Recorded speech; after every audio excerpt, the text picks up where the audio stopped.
Okay, so our first subject for today is molecular biology. So molecular biology, this is 6%, no? 6% if you are to base on the ASEPI table of specifications. And I really believe na yung exam ng ASEP, it is well distributed. No, during my examination, nakikita ko talaga that they are really following their table of specifications. Still, syempre, majority of the questions will be coming from blood banking, hematology, clinical chemistry, and microbiology and parasitology kasi yun yung mga major subjects. Ito, molecular biology, laboratory operations, immunology, serology, hemostasis, tsaka clinical microscopy. These are the minor subjects for the ASEP exam. Okay? So first things first, may mga certain I have certain terms lang and concepts na kailangang i-add. I haven't included this in the notes. These are basic concepts with regards to molecular biology. Kindly write them down lang before we go sa ating notes proper. Okay, so first, let's review the structure of our DNA. Okay, of course. So there are three components for the structure of the DNA. First, of course, yung mga tinatawag natin na nitrogenous bases. Okay, so our nitrogenous bases, we have two groups for this. We have our purines, okay, and we have pyrimidines. Okay, purines and pyrimidines. So the difference between the two is the presence of the ring. Okay, kasi for the purines, they have a double ring structure. Okay. Whereas for pyrimidines, they only have a single ring structure. Okay. So there are two purines that can be found both sa ating DNA tsaka sa ating RNA. These are adenine and guanine. Okay. So yung dalawang purines natin are adenine, okay, and guanine. Then we have three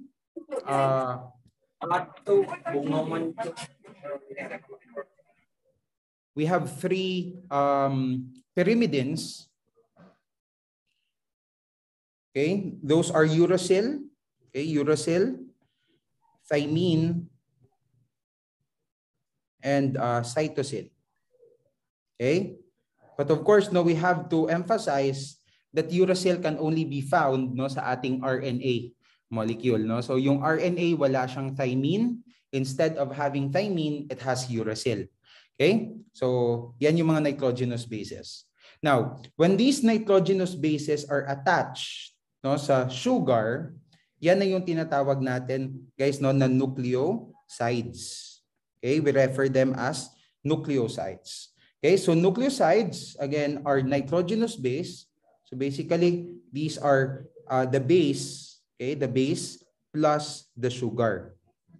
Okay? So alam naman natin na yung sugar natin for our DNA and RNA, ano siya, pentose. Ibig sabihin, it has 5 carbon atoms. Okay? Specifically, tawag natin sa sugar for RNA, that is ribose. Okay? And for DNA, that is deoxyribose. Okay? So nucleoside. Take note of that. Nucleoside for base tsaka sugar. Okay? And finally, yung tinatawag natin na nucleotides. Okay? So yung nucleotides naman, yung kanyang component, that is the base, okay? The sugar, tsaka yung phosphate group.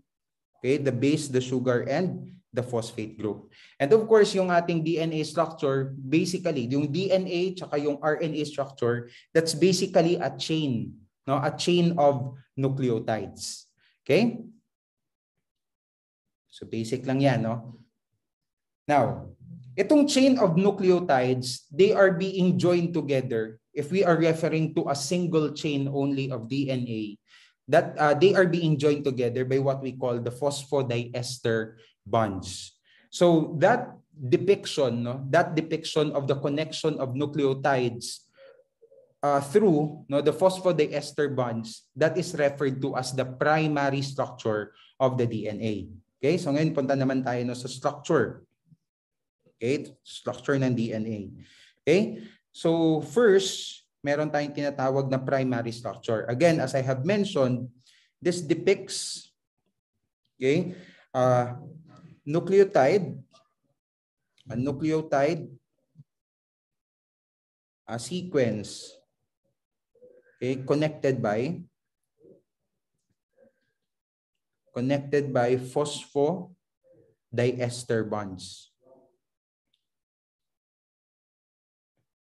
So ibig sabihin no, in a single chain no, in a single chain of DNA, for example, so it's a series of nucleotides and they are attached together by phosphodiester bonds.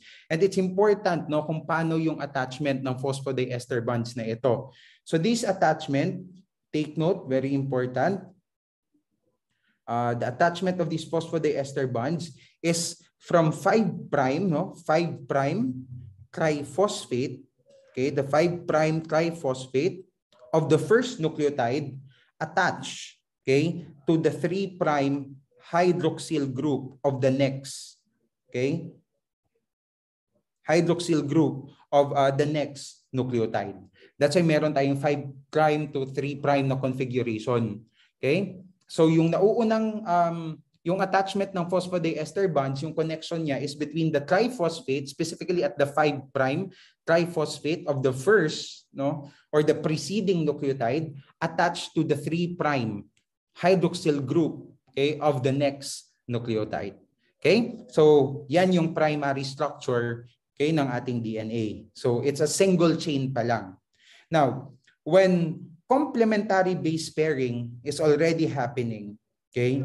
When we say complementary base pairing, ito yung partnership, no, yung pagpe-pair ng adenine tsaka thymine, tas cytosine tsaka guanine.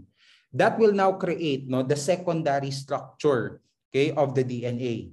So basically this is happening through the formation of hydrogen bonding. Okay, through the formation of hydrogen bonding between complementary bases.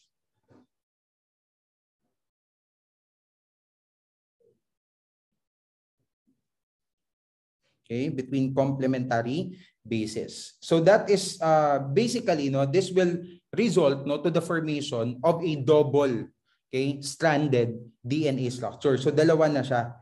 Kasi basically ito kanina, no, let me emphasize it again. Ito kanina, for example, this is the first nucleotide, this is the second nucleotide.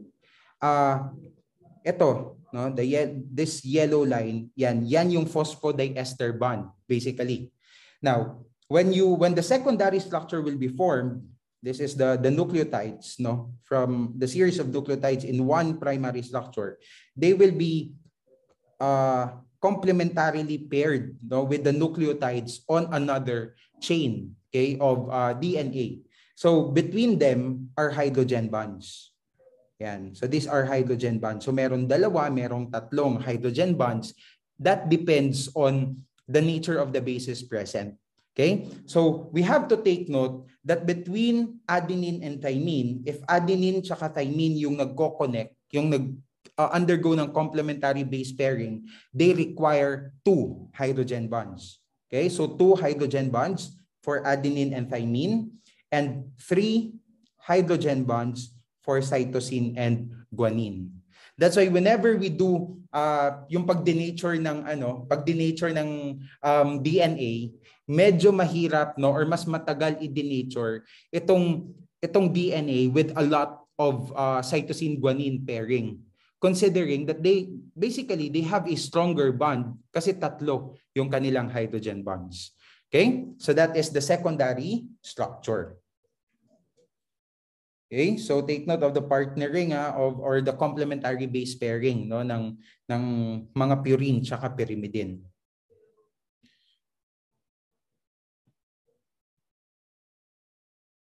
Next is we go to the tertiary structure. Yung tertiary structure naman, of course, it refers to the folding, no, or the stacking, no. It refers to the stacking interactions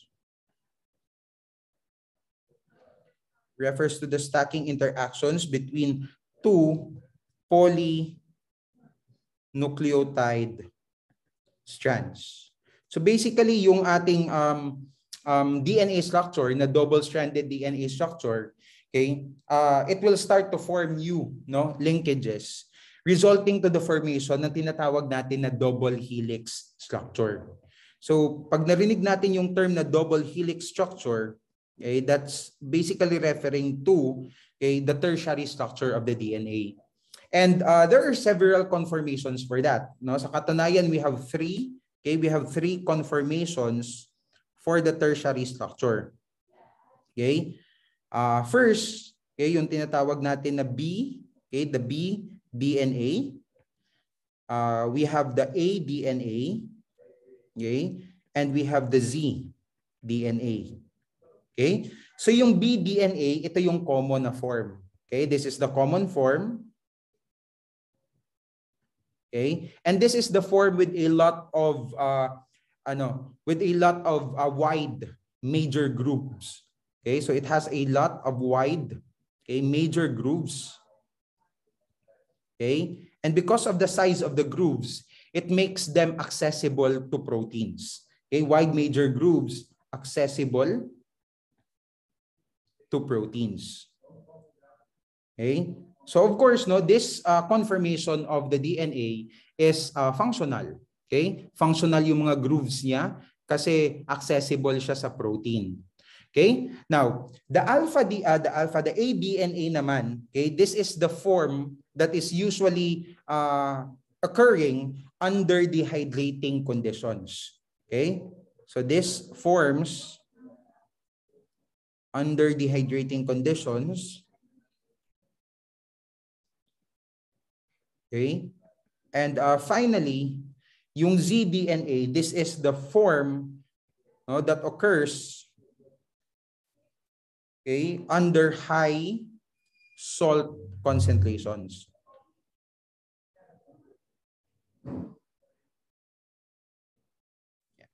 So of course, no, yung ADNA natin tsaka zDNA, okay, yung kanilang grooves are no longer functional because they are no longer accessible to proteins. Okay, so that is the tertiary, okay, the tertiary structure of the DNA. Okay, and finally, the quaternary structure of the DNA refers to the interaction of the DNA strand with other molecules. Okay, so ano yung mga molecules na to? Yung ating DNA strand, it could interact with proteins, it could interact with nucleosomes. Okay? So forming, for example, yung ating chromosome, yung ating chromatin. Kasi 'di ba yung chromosome, for example, it's a very long, no, DNA strand, no, that is usually attached to histones, yung mga proteins. Minsan, no, they are also entangled around, no, nucleosomes. So yung tawag natin sa structure na to is the quaternary structure. Okay, so interaction of the strands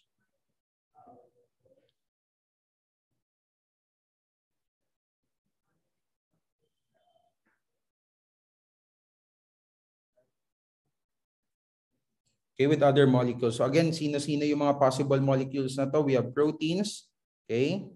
Specifically yung mga histones, no, to form our chromatin, and nucleosomes.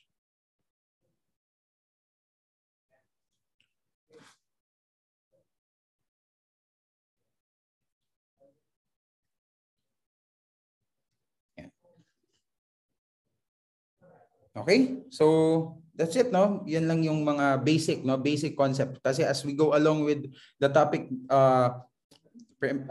baka gamitin kayo mga term na secondary structure, nucleotide, nucleoside, no? So or at least naiintindihan natin or we are familiar with them.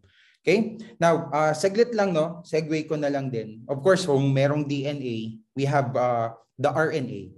Okay, so let's just recall, ano ba yung mga basic differences ng dalawa? Okay, basic differences ng DNA versus RNA. Okay, so I think, no, we already knew, no, kung ano yung nature ng ating DNA.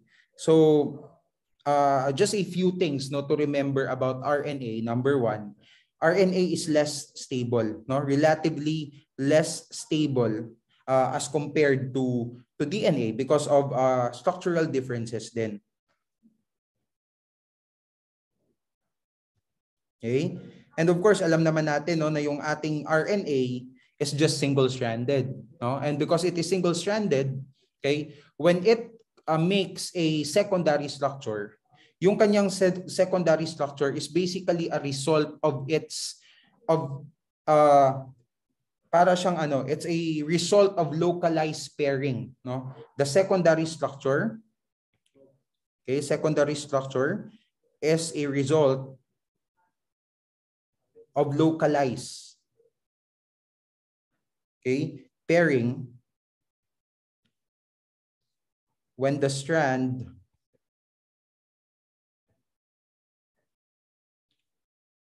folds on itself. So because of this folding, no, of the strand on itself, nagkakaroon ng formation ng loop or ng yung RNA loop. Kasi basically single strand lang siya. So if one nucleotide here made a connection, no, with another nucleotide dito, so ito magiging loop yan siya because of the connection. Okay? So that's RNA. Okay? And of course, no, isa pinaka-importante, no, na yung ating RNA is that it has uracil, okay, instead of thymine. Yeah. Okay? So far yan lang naman, no, yung mga basics natin for molecular bio. Anyway, hindi ko na I won't elaborate any further yung ating steps, no, in the central dogma of molecular biology. But for that, no, yung central dogma, okay, think alam lang natin, no, yung ibig sabihin ng terms na ito. Okay? So first, meron tayong tinatawag na DNA replication. Okay? Siyempre, this process is essential in order for our cells to replicate. Kasi remember, in preparation, no, in preparation to mitosis, no, para bago mag-divide yung ating mga cells, they also have to double up everything, including the number of DNA. So that is done through the process of DNA replication. And DNA replication, if we are to connect that, no, with the cell cycle, this specifically happening during the S phase, no, the S phase of the cell cycle. Okay? Basically, dito niya dinodoble yung kanyang DNA. And it has to be an exact copy of its original DNA. Okay? That's why along the cell cycle, meron tayong tinatawag na mga checkpoints. Okay? And these checkpoints are essential because you cannot proceed, no, with the next step of the cycle unless there is something wrong with the preceding process. So for example, in DNA replication, yung sabi ko nga, it has to be 100% similar, no, with the original DNA present in the cell. So paano to nangyayari? Dapat number one, the complementary base pairing should be on point. Ibig sabihin, pag merong adenine, dapat yung partner thymine. Pag may cytosine, yung partner guanine. Hindi pwedeng magkamali doon. Okay? Kasi remember guys, pag isang nucleotide lang yung nag-iba, it will result to a different protein. Doon nangyayari yung ating mga mutations and the like. Okay? So that's why merong cell cycle kasi merong checkpoints rather along the cell cycle kasi whenever a particular process is defective, a particular cell is defective, it has to be eliminated through the process of apoptosis. You cannot afford, no, to let a defective cell to replicate. Kasi usually doon nagki-kick in yung tinatawag na cancer. Okay? So yan siya. Now, so DNA replication basically that's DNA copied to DNA. Yeah. Okay? Then we also have another process yung tinatawag natin na transcription. Okay? So pag sinabi naman natin transcription, parang kinokopya mo yung information na nakalagay sa DNA strand. So transcription is a process that is still happening within the nucleus of our cell. Okay? This is when DNA, okay, the information in the DNA is being coded into a messenger RNA. Okay? So that is transcription. So that is still happening inside the nucleus.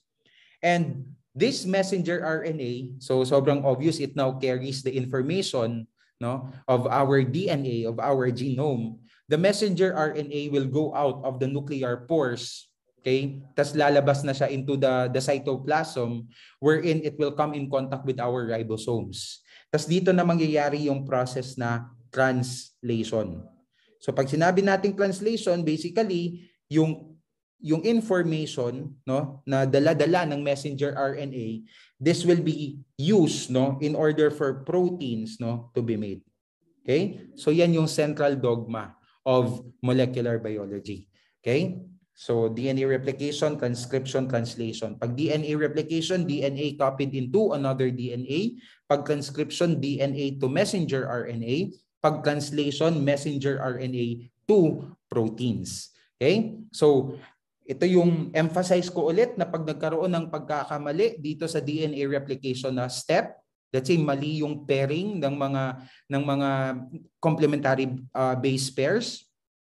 Pag hindi siya complementary, for example, tas hindi siya nakita sa checkpoint, siyempre yung kokopyahin na information ng messenger RNA will be different, and eventually, no, the proteins, no, that will be formed will also be different. So ganun guys, ka-essential na dapat 100% accurate itong mga processes na ito. Okay? Of course, I'm sure, no, na narinig na din natin yung term na reverse, okay? Reverse transcription. Okay? So if transcription is from DNA to RNA, yung reverse transcription obviously is from RNA to DNA. Okay? So yung RNA, gagamitin mo na template in order for a DNA strand to be formed. And usually itong reverse transcription na process, this is being harbored, no, by certain infectious agents, especially yung mga viruses, no? Pointing out, no, itong ating HIV virus, for example, wherein meron siyang reverse transcriptase. So because of that, ano yung kaya niyang gawin? Kaya niyang gamitin, no, yung kanyang reverse transcriptase in order for its RNA, no, to be converted, no, into DNA. Basically hindi siya kino-convert, but a new DNA, no, a new DNA strand is made out of the RNA of the virus. Tas itong DNA na ito, no, it will be inserted into the host DNA. Okay? So basically, matatawag na natin ito na viral DNA. And this viral DNA, as the cell replicates its own DNA, nare-replicate din itong viral DNA na ito. So that's the ano kasi, no, the mechanism of viruses, no, whenever they are replicating, they are using the machinery of the cell in order for their proteins to be in order for their genome to be replicated, and until proteins, no, their proteins to be made. Tas gagawa ng bagong virus. Okay? So yan yung reverse transcription, RNA to DNA. Okay? So yeah. So that's it, no? Those are the steps, no, for the central dogma of molecular biology. Again, ulitin ko, yung DNA replication and transcription, these are processes happening inside the nucleus of the cell. Translation is a process that happens in the cytoplasm, specifically in the ribosome. Kasi ito yung protein synthesis center, no, ng ating cell.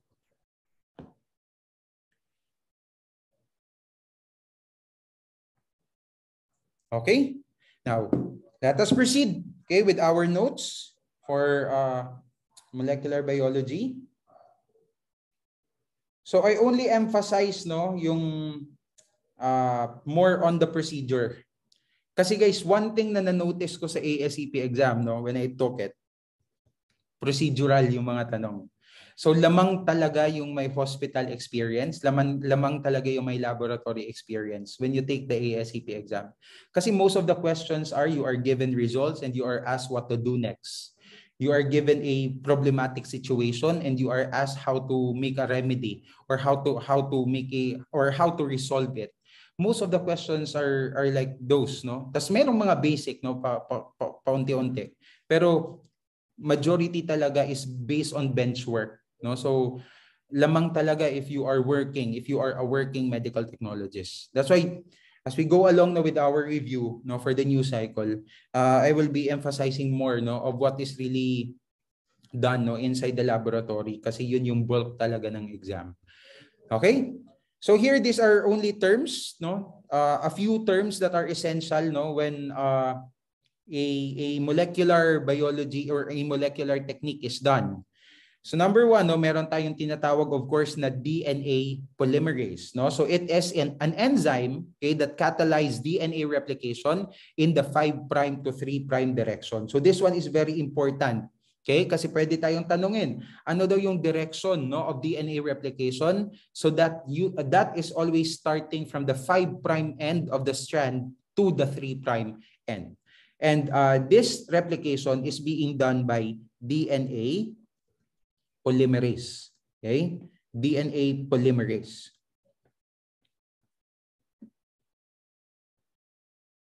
Okay? Now, of course, in choosing this particular polymerase, isa sa pinaka-importanting consideration is it has to be heat stable. It must be heat stable. Kasi kung titingnan natin yung ating PCR na procedure, it involves sudden temperature changes for a short period of time. In a minute, the sample will be exposed at 95 degrees Celsius. The next minute, it will be exposed to 55 degrees Celsius. So there are sudden temperature changes. And itong ating DNA polymerase, it must be able to withstand itong drastic condition na ito. That's why the most commonly used polymerase, yung tinatawag natin na Taq polymerase, yan yung ginagamit. Okay? Because this Taq polymerase is actually derived from an Archaeobacterium. Okay? Yung pangalan ng bacteria na yan is Thermus aquaticus. Okay? Derived from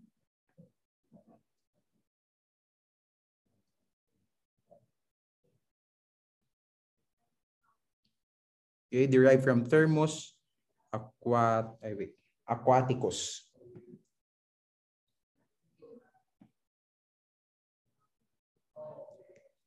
Okay?